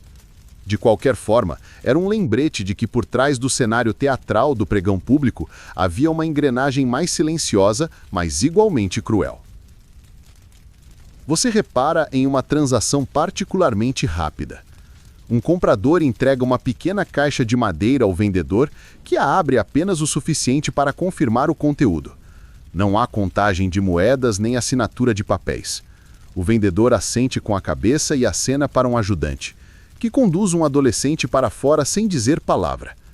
É tudo tão mecânico que parece ensaiado, como se cada gesto já tivesse sido repetido dezenas de vezes. No canto mais escuro da sala, 2 homens discutem algo em voz baixa. Um deles segura um pedaço de tecido enrolado e, quando o abre, você vê que é uma carta de alforria. O outro o examina rapidamente, depois sorri e guarda o documento no bolso. É possível que a carta seja falsa, feita para dar aparência de liberdade a alguém que será revendido longe dali. Essa mistura de fraude e comércio revela o quanto a linha entre legal e ilegal era tênue, moldada mais pelo interesse do momento do que por qualquer lei escrita. Ao sair daquele espaço abafado, você sente o contraste do ar livre e o som distante do mercado oficial. Lá, tudo parece seguir regras claras, com registro e impostos. Aqui, acabou de ver um lado do comércio que vive nas sombras, alimentado pelo mesmo ouro, mas protegido pela escuridão e pelo silêncio cúmplice dos que lucram com ele. A noite cai devagar sobre a cidade, e as luzes das tochas começam a pontilhar a praça e as ruas estreitas. Mas nem todo o comércio termina quando o sol se põe. Pelo contrário, é agora que alguns dos mercados mais peculiares ganham vida, os leilões noturnos. Você percebe o movimento quando um grupo de homens começa a acender fileiras de tochas ao redor de um espaço aberto, criando um círculo de luz trêmula que recorta sombras altas nas paredes das casas vizinhas. O clima é diferente do mercado diurno. Não há a mesma multidão de curiosos. Aqui, os compradores parecem escolhidos a dedo. Eles chegam em grupos pequenos, alguns mascarados ou com capuzes, talvez para evitar serem reconhecidos. Historiadores ainda discutem se essa discrição era motivada apenas por questões fiscais ou se também servia para esconder transações consideradas sensíveis, como a venda de pessoas com histórico de fuga, habilidades militares ou conexões políticas. Você sente o ar mais frio, mas o calor das tochas cria um microclima abafado dentro do círculo iluminado. O leiloeiro, um homem magro de fala pausada e tom quase conspiratório, abre a noite anunciando que os lotes de hoje são especiais e que o ouro fala mais alto na escuridão. Ele não grita como os pregões diurnos. Aqui, a voz é modulada para não atrair quem está fora do círculo. O primeiro lote é trazido por 2 assistentes que seguram cordas curtas. A luz das tochas realça detalhes do rosto e da postura do homem à venda, criando uma atmosfera quase teatral. O leiloeiro descreve as habilidades dele e, curiosamente, também menciona que sabe manter silêncio. Um detalhe que, à luz do dia, talvez passasse despercebido, mas que à noite parece ter mais peso. Os lances são feitos com gestos discretos, um aceno de cabeça, um leve movimento da mão, uma moeda erguida à altura do peito. Em alguns casos, o comprador se aproxima para sussurrar o valor ao ouvido do leiloeiro. É um jogo silencioso em que o ouro muda de mãos sem alarde e onde o valor final raramente é comentado fora daquele espaço. Em certos momentos, o vento faz as chamas das tochas tremularem, projetando sombras que distorcem as figuras. O cenário adquire um tom quase de espetáculo secreto, onde cada detalhe, desde o crepitar do fogo até o murmúrio contido dos compradores, parece reforçar o caráter clandestino do evento. Há quem diga que esses mercados noturnos serviam também para transferir mercadorias indesejadas de um dono para outro sem que houvesse registro oficial, evitando processos e disputas judiciais. Você nota que alguns compradores chegam acompanhados de assistentes, carregando sacos de pano que, pelo peso e pelo som metálico, estão cheios de moedas ou pepitas. Não há balanças como nas vendas diurnas. Aqui, o pagamento é contado à mão sobre a luz oscilante e imediatamente guardado pelo vendedor. O negócio é rápido, mas não apressado. Há uma estranha cortesia na forma como as transações são concluídas. O leiloeiro mantém o ritmo constante, alternando entre lotes mais disputados e outros quase ignorados. Em um momento, traz à frente um jovem com habilidades de navegação, capaz de conduzir embarcações pequenas. Em outro, apresenta uma mulher com experiência em costura fina, mencionando que suas mãos costuram tão rápido quanto o pensamento. Esses detalhes, ditos com entonação suave, parecem seduzir os compradores, que aumentam os lances com gestos quase imperceptíveis. Historiadores ainda debatem se esses mercados eram mais lucrativos do que os diurnos. Alguns afirmam que, apesar do menor número de compradores, os preços podiam ser mais altos justamente pela exclusividade e pela ausência de concorrência de curiosos. Outros acreditam que o ganho maior vinha da possibilidade de vender bens problemáticos, sem risco de escrutínio oficial. Quando o último lote é arrematado, as tochas são apagadas rapidamente, mergulhando o espaço em escuridão quase total. Os compradores e vendedores se dispersam pelas ruelas como sombras, cada um levando consigo o peso do ouro ganho ou gasto. Em poucos minutos, não resta sinal do que aconteceu ali, apenas o leve cheiro de fumaça e o calor residual das tochas ainda no ar. Você fica parado por um instante, ouvindo a cidade retomar seu silêncio noturno, e entende que esses mercados à luz de tochas eram mais do que comércio, eram rituais de poder, sustentados pelo ouro e protegidos pela escuridão. A manhã seguinte começa com um movimento diferente na parte baixa da cidade, onde o chão ainda está úmido do sereno e o cheiro do mercado de peixe se mistura ao de couro fresco. Ali, perto das bancas de comerciantes de gado, ocorre um tipo de negociação que parece ainda mais antiga e primitiva, a troca direta de pessoas por mercadorias. Não há moedas tilintando, nem pepitas brilhando sobre mesas. Aqui, o valor é medido em bois, cabras, tecidos finos ou até armas recém-importadas. Você vê um fazendeiro robusto, com chapéu de palha e calças arregaçadas, examinando um jovem escravizado. Ele não pergunta preço em ouro, mas sim o número de cabeças de gado que o vendedor está disposto a aceitar. A conversa é direta, quase seca. 4 bois bons, diz o comprador.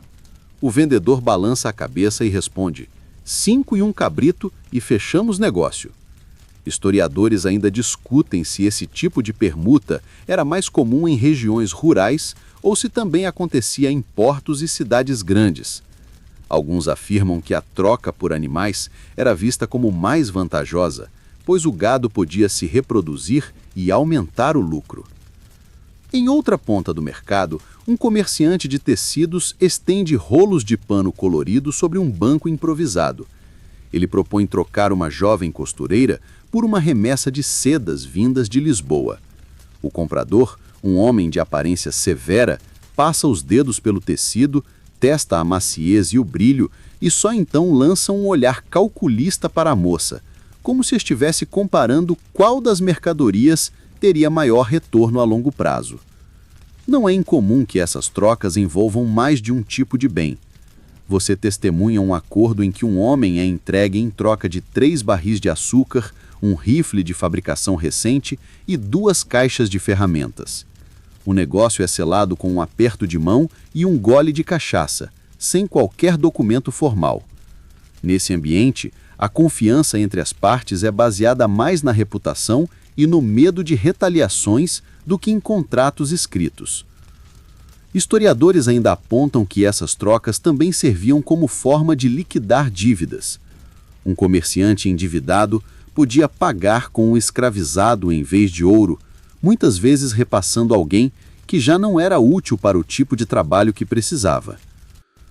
Em alguns casos, a pessoa negociada podia passar de mão em mão várias vezes em poucos meses, sem nunca saber qual seria o próximo destino. Você nota que, ao contrário dos pregões públicos, aqui não há exibição prolongada. O comprador examina rapidamente, pergunta sobre a saúde e as habilidades e logo parte para a barganha. A troca de mercadorias cria um ritmo próprio, com idas e vindas entre as barracas enquanto cada parte tenta extrair o máximo de vantagem. Um caso curioso chama a atenção. Um capitão de navio oferece um marinheiro escravizado em troca de um lote de armas curtas. O vendedor de armas hesita, não pela moralidade, mas porque sabe que, ao aceitar, terá que se livrar rapidamente do novo bem para não chamar a atenção das autoridades. No fim, o acordo é fechado com uma redução no número de armas oferecidas e ambos saem satisfeitos. O ambiente tem um som distinto, o mugido de bois sendo conduzidos, o raspar de caixas sendo arrastadas, o bater de martelos, ajustando ferraduras, misturados às conversas rápidas. É um comércio vivo, mas com uma frieza ainda mais crua, pois elimina até a formalidade do ouro. A vida de alguém é diretamente convertida em outro objeto ou animal, como se a equivalência fosse óbvia e indiscutível. Você percebe que, para quem circula nesse espaço, a troca não é apenas uma questão de conveniência, mas também de status. Trocar um escravizado por um cavalo de raça, por exemplo, pode ser interpretado como demonstração de riqueza e poder, tanto quanto pagar com moedas. É como se, nesses momentos, o valor humano fosse um item versátil, adaptável ao que o comprador mais deseja no momento. E ao final da manhã, quando o sol já começa a esquentar o ar, você vê homens levando embora bois, cavalos, caixas e fardos, enquanto outros conduzem seus novos escravizados para fora da área de trocas. É uma coreografia silenciosa de ida e volta, que reforça a ideia de que, aqui, tudo pode ser substituído por qualquer outra coisa, desde que alguém aceite o valor atribuído. O calor da tarde se acumula nas pedras da praça quando você percebe um movimento específico na direção de um prédio baixo, de fachada simples, mas com a bandeira da coroa pendurada sobre a porta. É ali que se recolhe o chamado imposto da carne, a taxação oficial aplicada sobre cada pessoa comercializada. Como se o próprio ato de vender vidas precisasse render sua parte ao tesouro real. O interior do prédio tem um cheiro que mistura cera de vela derretida, poeira antiga e o ferro das barras da pequena janela. No balcão de madeira, um funcionário de expressão cansada segura um livro grosso, de capa escurecida pelo manuseio constante. Ao lado dele, há uma balança e uma pequena caixa de metal, onde as moedas são depositadas com um som seco que ecoa pelo espaço. Historiadores ainda discutem se esse imposto foi criado apenas para arrecadação ou também como forma de manter um registro mais rigoroso das transações. O que se sabe é que, sem pagar, ninguém conseguia formalizar uma venda legalmente. Você observa um vendedor entrar com 2 escravizados. Ele entrega ao funcionário um papel com a descrição da venda, idade, origem, habilidades e aguarda em silêncio. O funcionário folheia o livro, localiza a página correta e anota o nome do comprador, o valor da transação e a quantia devida à coroa. Em seguida, estende a mão. O som das moedas caindo na caixa é repetitivo, quase hipnótico, e cada tilintar representa não só dinheiro, mas também o carimbo que autoriza a transferência de propriedade. Em alguns casos, o imposto é pago não em moedas, mas em ouro em pó ou pequenas pepitas, especialmente em regiões mineradoras. Isso exige que o funcionário pese o metal diante do vendedor, ajustando contrapesos até alcançar o valor exato. É um processo lento, mas que aqui é tratado com formalidade quase cerimonial. Há também quem tente evitar o imposto. Você percebe um homem saindo do prédio com expressão irritada, reclamando para outro que vai vender por fora, porque a taxa é alta demais. Esse tipo de negociação clandestina, como você já viu nos pregões secretos, não é incomum, mas carrega riscos, já que guardas da coroa circulam pela cidade e às vezes fazem inspeções surpresa. Não tanto por justiça, mas para garantir que a arrecadação não seja burlada. O livro de registros, de páginas amareladas, é quase uma crônica silenciosa do comércio.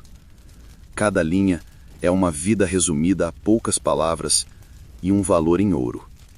Historiadores afirmam que, em muitos casos, esses livros são hoje as únicas provas documentais da existência de determinadas pessoas, ainda que registradas como mercadorias. Você repara que o funcionário mantém um pote de tinta e uma pena sempre prontos, e que há uma caixa menor, trancada, onde são guardados os selos oficiais.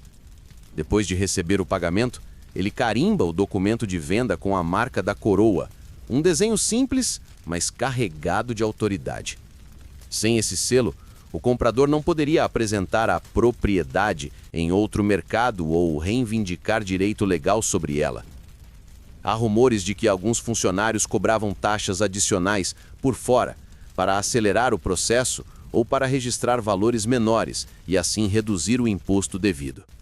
Historiadores ainda debatem o quanto essa corrupção era endêmica ou apenas pontual, mas relatos de época mostram que a tentação de lucrar extra estava sempre presente onde ouro e burocracia se encontravam.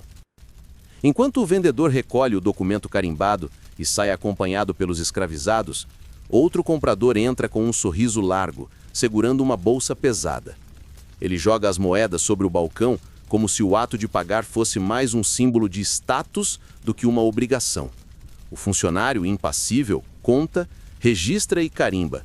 Mais uma transação encerrada, mais uma linha preenchida no livro da coroa. Quando você sai do prédio, o sol forte bate no rosto e o barulho da praça volta a envolver tudo.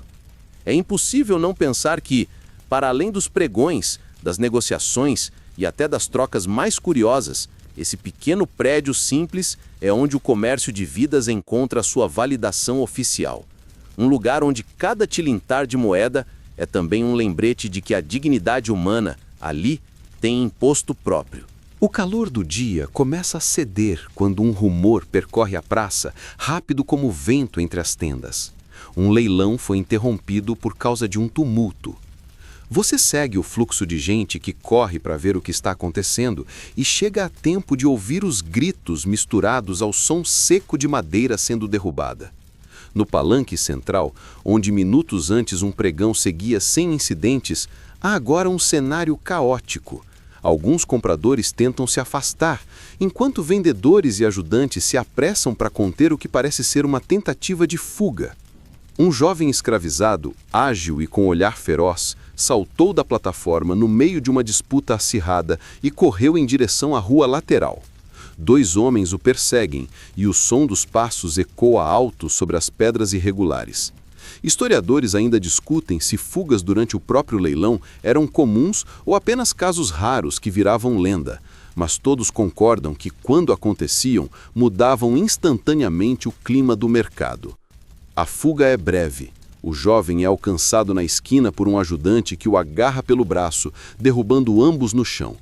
A multidão se agita, alguns gritam incentivo, outros zombam, e há até quem faça apostas rápidas sobre o que acontecerá a seguir.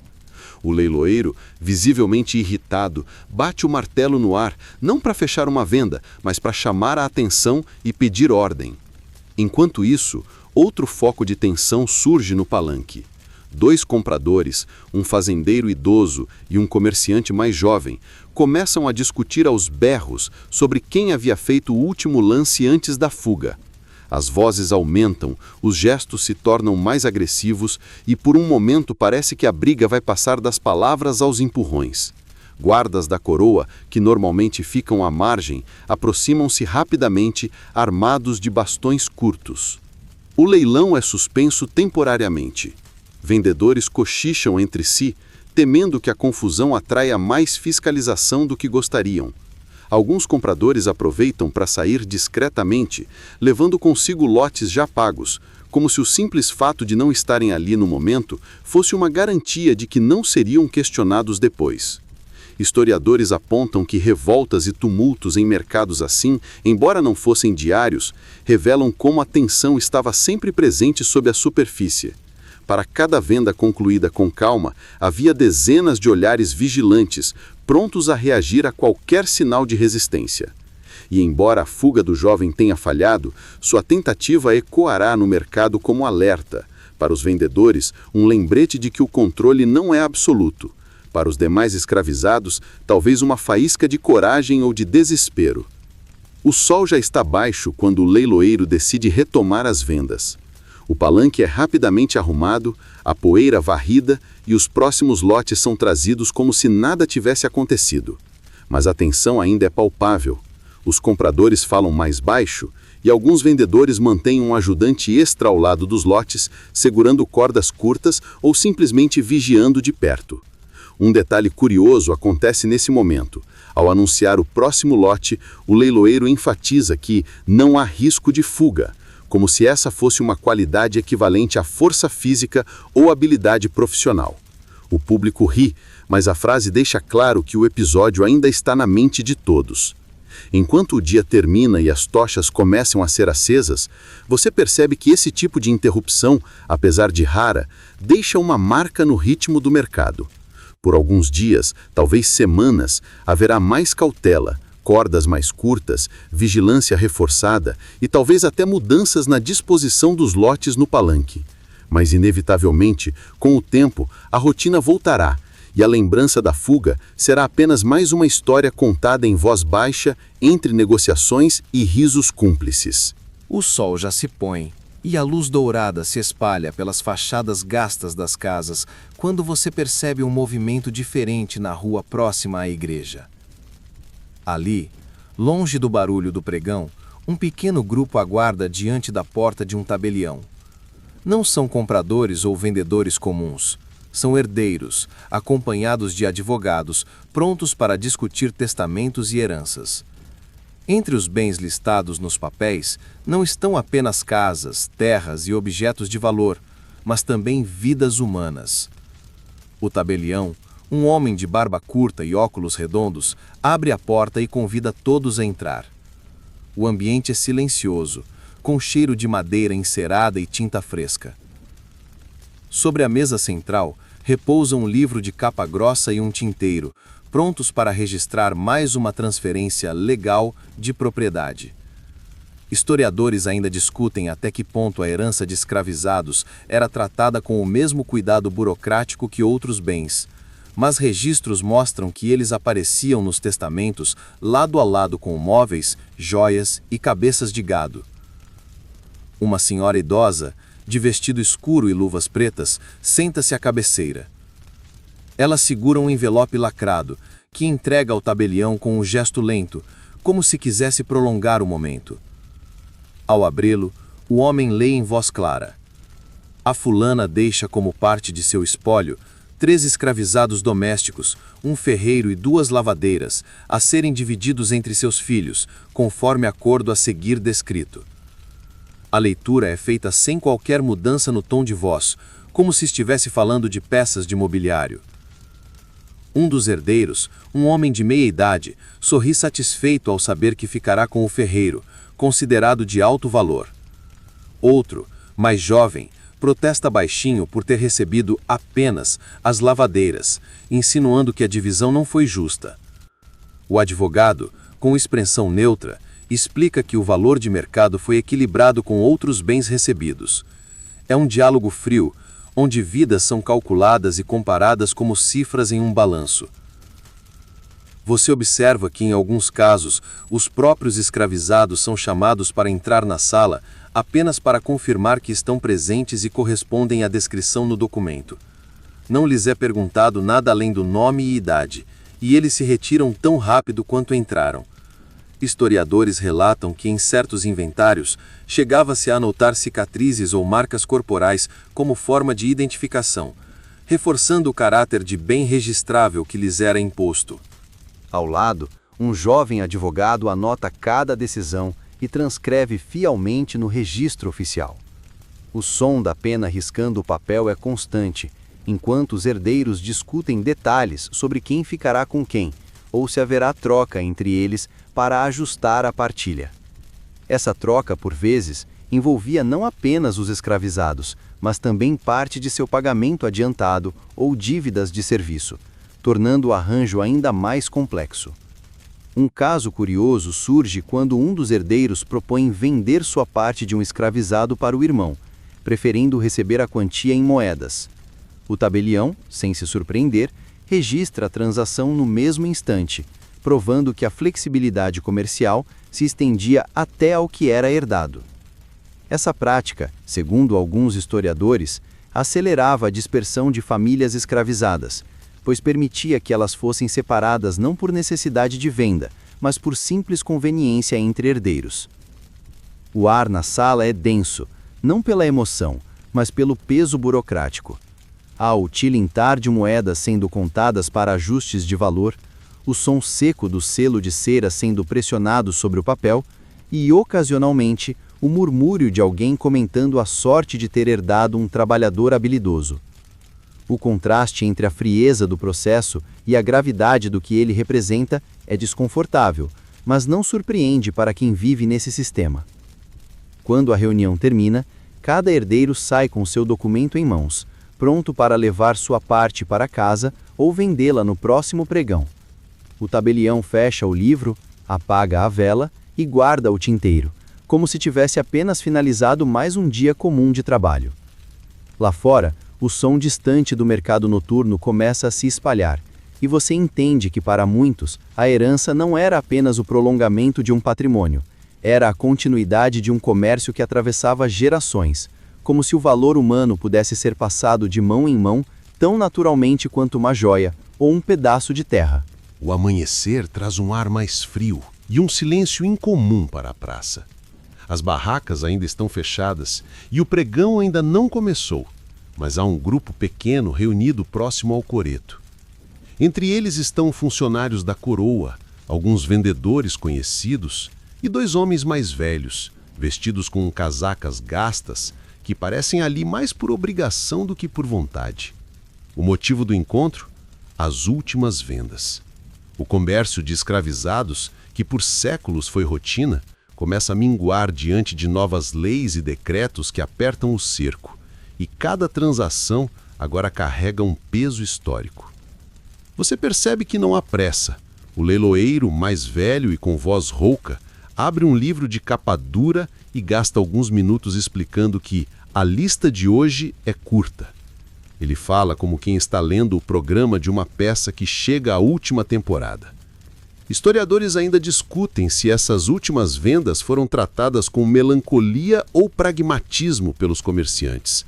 Mas o que é claro é que havia uma consciência generalizada de que o mercado estava prestes a desaparecer. O primeiro lote é apresentado, um homem de meia idade, ferreiro, com cicatrizes visíveis nas mãos e nos braços. O leiloeiro destaca sua experiência, mas também menciona, quase como quem se desculpa, que já não tem a mesma força de antes. Os lances são cautelosos. Ninguém quer investir alto em um mercado cujo fim é inevitável. No entanto, ainda há disputa, talvez movida mais por hábito do que por real necessidade. Em seguida, trazem 2 mulheres jovens, ambas costureiras. A venda acontece de forma ainda mais rápida, com compradores habituais oferecendo valores modestos. Aqui não se fala mais em investimento a longo prazo. O objetivo é aproveitar os últimos momentos para adquirir mão de obra por um preço menor antes que a oferta desapareça de vez. Você nota que alguns compradores conversam entre si sobre o que farão quando o comércio for oficialmente proibido. Um diz que vai apostar na contratação livre, outro comenta que pretende manter tudo como está, só que sem alarde. Essas conversas, quase sussurradas, mostram que, mesmo diante do fim legal, a mentalidade de posse e controle não se desfaz tão rápido quanto o mercado. O clima é estranho. Não há a vibração eufórica de outros dias, mas também não existe silêncio total. É como se todos ali estivessem participando de um ritual antigo pela última vez, conscientes de que, em breve, o espaço onde agora se negocia será ocupado por outro tipo de comércio. Historiadores ainda argumentam se as últimas vendas tiveram registros oficiais completos ou se muitos negócios foram fechados de forma privada, fora dos livros da coroa. Há indícios de que, nesse período, as vendas ilegais aumentaram, aproveitando o momento de transição para movimentar mercadorias sem fiscalização. No meio dessa manhã, um comprador veterano fecha negócio e, ao assinar o documento, comenta: "Talvez seja a última vez que faço isso." O leiloeiro apenas sorri de forma breve, sem responder. É um sorriso cansado, de quem sabe que está assistindo ao fim de uma era, e que, apesar de tudo, esse fim chega mais por imposição externa do que por mudança interna de valores. Quando o último nome da lista é chamado e a venda finalizada, o livro é fechado com um som seco. Não há aplausos nem celebrações. O pequeno grupo se dispersa lentamente, cada um seguindo para um lado da praça. Alguns vão para casa, outros para as tabernas, mas todos carregam consigo a sensação de que algo se encerrou, ainda que o mundo ao redor continue. Você fica parado por um momento, observando o coreto vazio e imaginando como, em poucas décadas, talvez ninguém mais se lembre que ali, naquele mesmo espaço, vidas foram medidas, pesadas, leiladas e transferidas. O mercado, que já foi barulhento e lucrativo, agora se despede quase em silêncio. E o ouro, que antes corria fácil de mão em mão, começa a perder o seu último palco. O dia seguinte amanhece sem o som do pregão. A praça está estranhamente silenciosa, como se tivesse perdido o próprio fôlego. As barracas continuam montadas, mas fechadas. O palanque de madeira permanece no centro, vazio, como um palco após a última apresentação de uma peça que não voltará a ser encenada. As pedras no chão, gastas por anos de passos, parecem guardar ecos de vozes, lances e marteladas que agora pertencem apenas à memória. Alguns poucos curiosos ainda passam por ali, talvez por hábito, talvez por não saber exatamente o que fazer com o espaço livre. 2 vendedores antigos conversam sentados no degrau do coreto, relembrando dias em que o ouro tilintava sem parar, e a fila de compradores se estendia até a esquina. Não há nostalgia calorosa. É um relato distante, quase mecânico, como quem descreve um ofício que já não existe, mas cujos gestos ainda sabem de cor. Você caminha devagar pelo espaço e nota que a ausência de vozes transforma a praça. É possível ouvir o vento passando entre as arcadas das casas, o bater de uma porta mal fechada e até o som das rodas de uma carroça distante. Aquele ambiente, antes saturado de transações, agora se abre para outros sons e outros usos. Historiadores ainda debatem se, em praças assim, o silêncio pós-mercado foi um alívio para alguns ou uma perda sentida por quem vivia do comércio. No canto onde ficava a mesa de registros, resta apenas uma mancha mais clara no chão, protegida do sol por anos de sombra. Um gato atravessa lentamente o espaço, indiferente à história que ali se acumulou. Mais adiante, a área onde se realizavam as inspeções e exames está coberta de caixas de madeira vazias, como se o lugar já estivesse sendo preparado para outro tipo de feira, talvez de alimentos, tecidos ou animais. Você imagina que para muitos, o encerramento não foi exatamente o fim, mas uma mudança de fachada. Alguns negócios certamente continuariam em silêncio, atrás de portas fechadas, longe da fiscalização. Mas naquele momento, o que se vê é um mercado oficialmente morto, marcado apenas pelo vazio e pela rotina interrompida. Um homem idoso, apoiado em uma bengala, para ao seu lado e comenta que quando era criança, atravessava a praça segurando a mão da mãe, desviando dos lotes alinhados. Ele sorri sem alegria, como quem reconhece que o passado é imutável, e segue seu caminho. É um gesto simples, mas que carrega mais história do que qualquer livro. Enquanto o sol sobe, iluminando cada pedra, o silêncio se aprofunda, e você sente que aquela praça nunca mais será a mesma. O ouro, que antes passava de mão em mão como água corrente, agora é apenas lembrança, e a lembrança, com o tempo, vai se tornando poeira, misturando-se àquela que já cobre o chão. E assim, entre a luz suave da manhã e o som distante da cidade que desperta, o ciclo se encerra. Não há martelo batendo, não há sino tocando, não há voz que anuncie o próximo lote. Apenas o espaço aberto, a sombra dos edifícios e o vazio onde por tanto tempo vidas foram vendidas a peso de ouro. Agora, enquanto a história se afasta devagar, você pode sentir que o ar ficou mais leve, como se a praça silenciosa estivesse oferecendo um convite para descansar. A ausência de pregões, lances e passos apressados cria um espaço amplo na sua mente, onde os sons diminuem e tudo começa a se mover mais lentamente. É como se cada pedra do chão, cada sombra projetada pelas fachadas antigas tivesse encontrado o próprio lugar de repouso, sem necessidade de pressa ou disputa. Você imagina sentar-se em um banco sob a sombra de uma árvore próxima, ouvindo apenas o som suave do vento. Não há pressa para se levantar. Não há lista de nomes a serem chamados, nem martelos a bater. Apenas o calor ameno do sol se espalhando pela pele e o murmúrio distante da cidade que segue seu caminho. O tempo se alonga e você sente que pode ficar ali pelo quanto quiser, observando o nada e ainda assim sentindo que algo está sendo preenchido dentro de você. As lembranças das vozes e das negociações, que antes pareciam tão vívidas, agora se dissolvem como ecos que se perdem ao longe. Elas se tornam apenas pequenas partículas no ar, misturando-se ao cheiro de madeira antiga e à poeira leve que dança nas correntes de vento. Tudo ao seu redor parece mais lento, mais macio, como se a própria cidade tivesse decidido cochilar por alguns instantes. Você respira fundo, e essa respiração parece mais profunda do que todas as anteriores.